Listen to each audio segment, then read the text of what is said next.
que é o diodo semicondutor. Para os íntimos, só diodo já tá bom, ele já vai responder, tá? A motivação que a gente tem para aprender o diodo geralmente está associada a esse caso aqui, ó. Você tem uma tomada, né? Aqui na tomada a gente tem sinal de tensão alternada, a gente já sabe disso, a gente já estudou isso anteriormente. É um sinal que, se a gente ligar direto no celular, não, aparelhinho celular, isso aqui, para quem não sabe, é um celular, tá? Se a gente ligar direto, o celular vai para o saco, né? Aqui, tanto em termos de amplitude, como a questão de você inverter a polaridade aqui do sinal, ele vai prejudicar o equipamento aqui que a gente está alimentando, né? O que a gente tem que ter no meio do caminho aqui para fazer essa coisa funcionar? A gente normalmente utiliza lá o carregador do celular, né? O carregador do celular, basicamente, ele é uma fonte de alimentação. O que é uma fonte de alimentação? É um dispositivo eletrônico, tá? Um equipamento eletrônico, que dentro dele a gente tem várias etapas de funcionamento. A tensão da rede elétrica aqui, ó, ela tem uma amplitude alta e ela é alternada, né? Então ela tem um lado positivo, ela vai alternando entre positivo e negativo. A gente precisa pegar isso, como ela tem uma amplitude grande, e diminuir essa amplitude primeiro. O equipamento capaz de fazer isso é o transformador. Então, a primeira etapa de uma fonte de alimentação é atenuar o sinal, diminuir a amplitude desse sinal.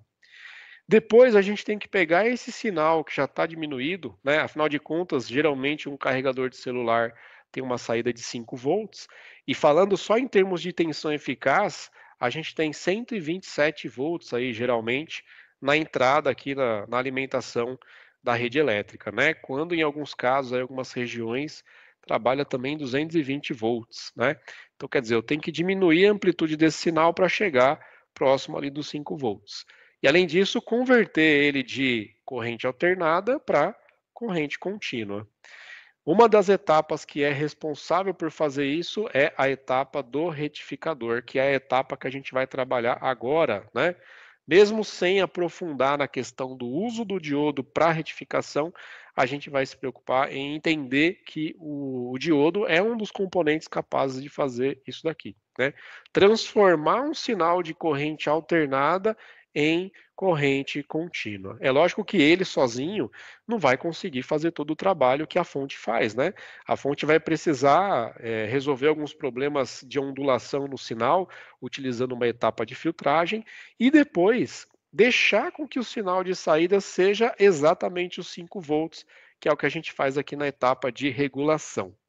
Então, tem algumas etapas mais adiante, mas o nosso foco é trabalhar na etapa de filtragem. Então, nosso objetivo, estudando o diodo semicondutor, é focar nessa parte aqui de uma fonte de alimentação, né? Parte da retificação, tá?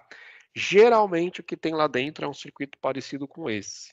É uma ponte de diodos, tá? Calma, respira, não vamos estudar isso agora, nesse momento. Nosso objetivo é estudar esse carinha aqui, ó. Esta é a simbologia do componente que a gente vai trabalhar. Esse é o diodo semicondutor, tá? Então nós vamos estudar esse cara aqui, entender o que ele é, o que tem dentro dele, como é que ele funciona.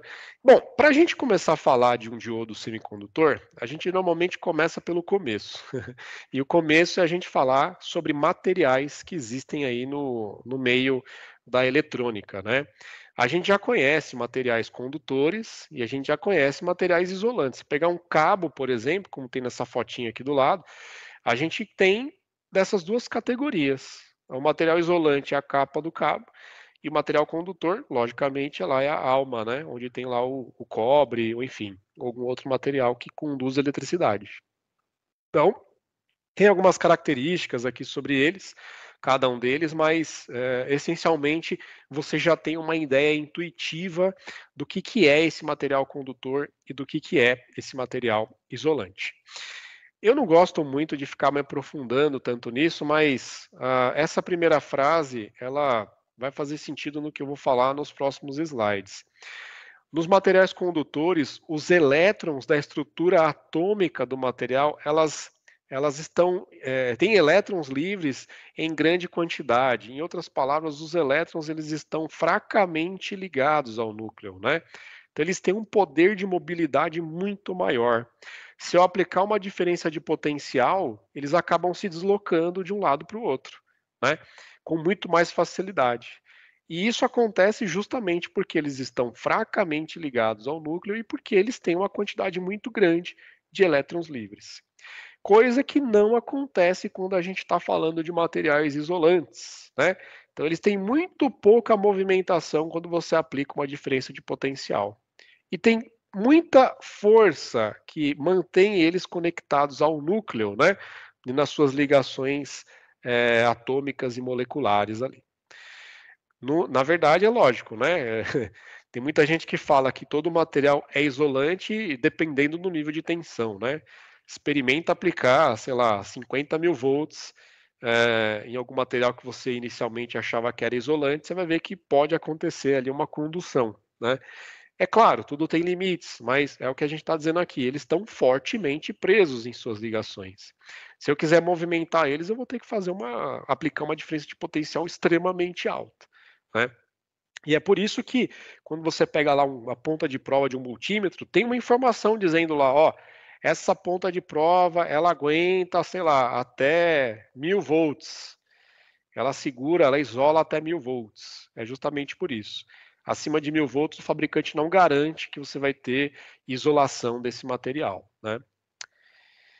Beleza, então a gente já tinha essa ideia intuitiva, né, desses dois tipos de materiais, os materiais isolantes, os materiais condutores, e agora eu vou apresentar para vocês, não sei se vocês já conheciam, mas existe uma terceira classe aí de materiais de importância aí no meio da eletroeletrônica, que são os materiais semicondutores.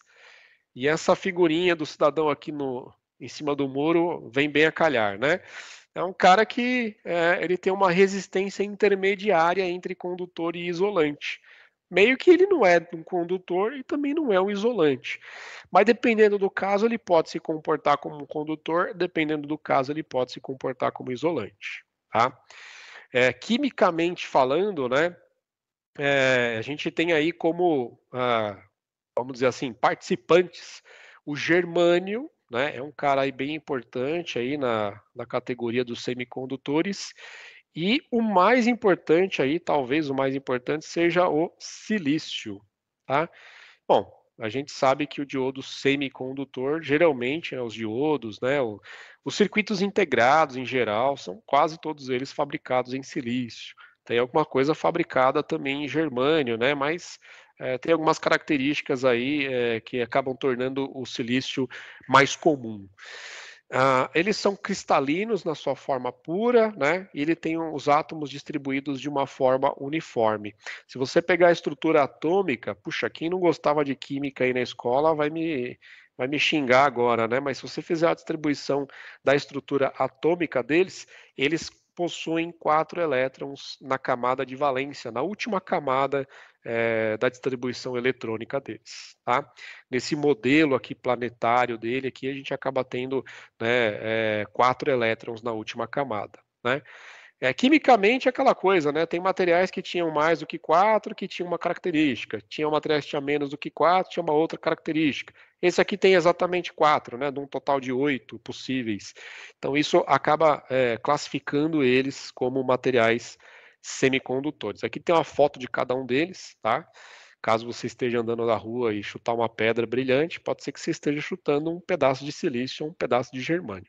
Quem vai para a praia aí no final do ano, pisa em silício o tempo todo. Lá na praia, na areia da praia, tá cheio de circuito integrado lá, que ainda não foi fabricado. Tá um monte de processador lá que você está pisando em cima. Então, é o material que, normalmente, depois de beneficiado, né, depois de feita toda o processo industrial, aí o cara acaba conseguindo transformar aquilo em circuitos integrados. Em termos de condutividade, a gente tem esse gráfico aqui que expressa muito bem o que acontece, né? Então, você tem materiais isolantes de um lado, essa parte azul, sílica, diamante, vidro. Do lado direito, ali vermelhinho, você tem ferro, cobre, né? Materiais metálicos, né? Condutores. E no meio do caminho você tem ali, por exemplo, silício e o germânio, e o índice de resistividade e condutividade deles, né, que está intermediário entre os condutores e o isolante, que é o que a gente chama de semicondutores. Tá? Bom, daí existe um processo que a gente vai fazer nesses materiais, um processo que a gente não vai fazer, aliás, que é feito industrialmente para transformar esses materiais que inicialmente não conduzem em materiais que podem conduzir corrente elétrica. E aí a gente entra no famoso processo de dopagem, tá? Lembrando que toda essa teoria que eu estou passando para vocês é só para a gente entender o funcionamento de um diodo. A gente vai ver isso uma vez na vida só. É hoje só e nunca mais. Daqui para frente, depois que eu terminar essa parte introdutória, a gente só vai utilizar esse componente. E não vai mais ficar se preocupando que tem alumínio lá dentro, que tem fósforo, enfim.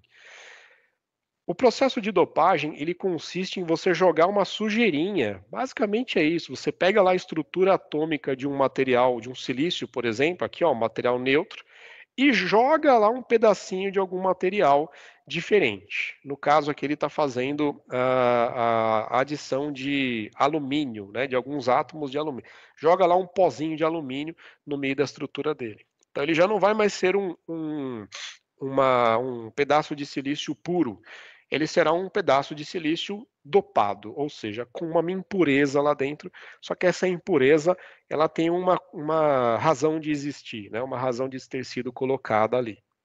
Tá? De novo, vou entrar naquela questão de química que muita gente vai ficar meio chateado aí, mas prometo que é a primeira e última vez que eu vou falar sobre isso aqui.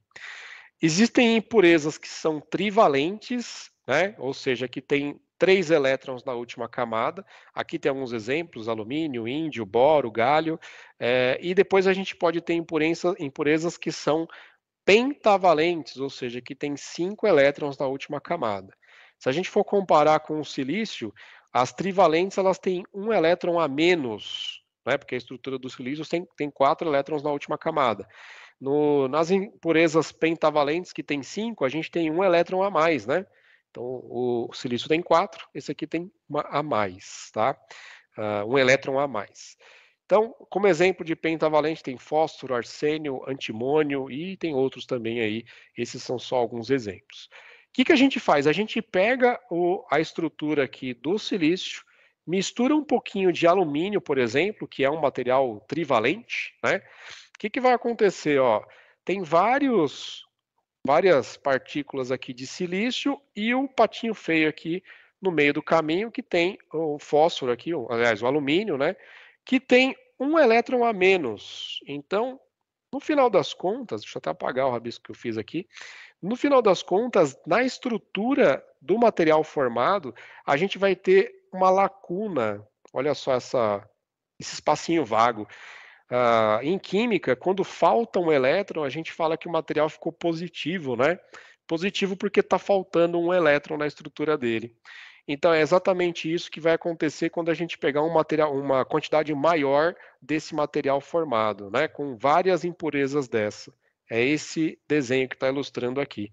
Tem várias lacunas que ele utilizou H, porque acho que a referência que eu peguei estava em espanhol, e em espanhol a lacuna é hueco, se não me engano, uma coisa assim. Né? Então esse Hzinho mais aqui indica várias lacunas, ou seja, vários, vamos dizer assim, caráter positivo desse material.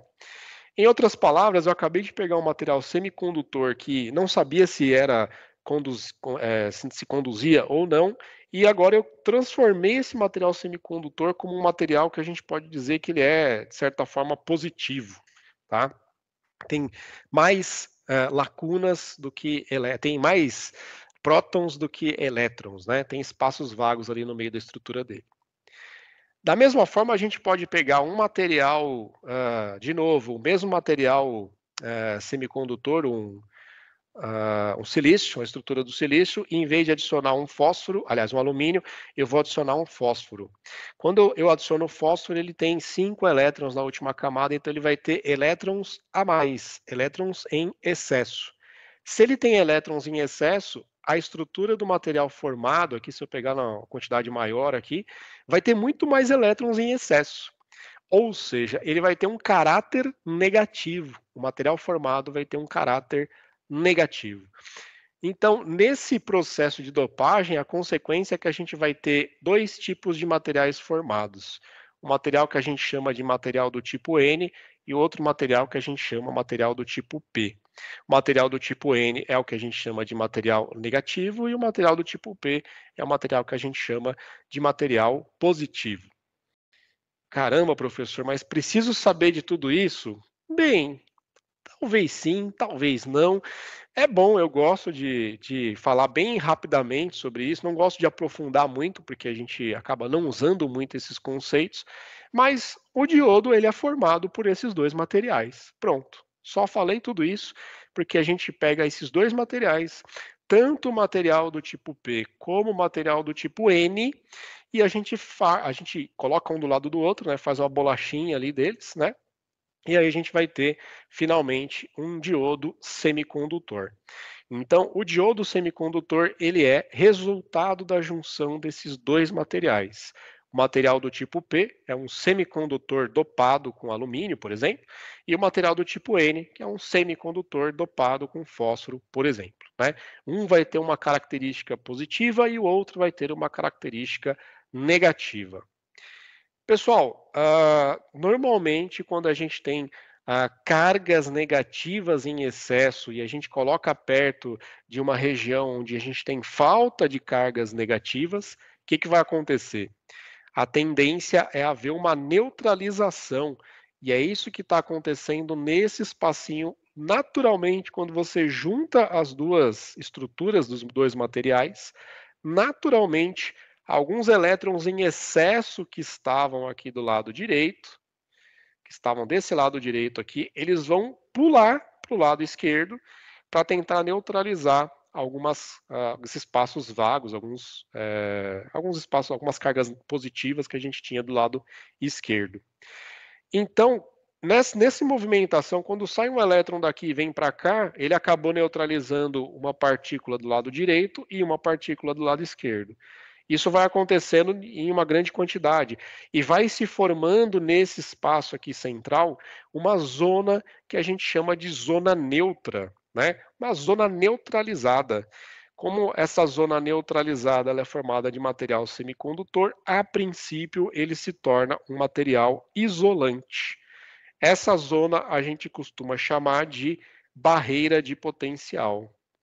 É uma barreira de potencial, é um espaço, né, que se eu quiser vencer, se eu quiser passar uma corrente de um lado para o outro, eu tenho que vencer essa barreira de potencial, essa zona neutralizada aqui.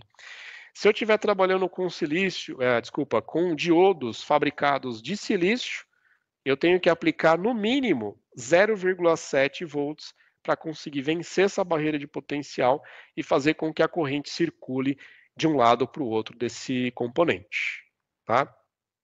Se ele tiver sido fabricado de germânio, eu tenho que aplicar no mínimo 0,3 volts para conseguir vencer essa barreira de potencial e permitir a circulação de corrente de um lado para o outro. Certo? Bom, tudo isso para a gente chegar nessa primeira característica.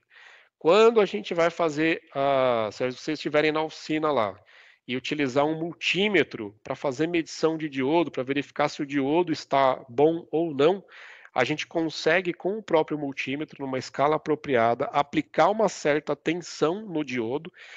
Esse diodo vai conduzir e vai ter uma queda de tensão na estrutura dele, né? 0,7, aproximadamente 0,7 volts.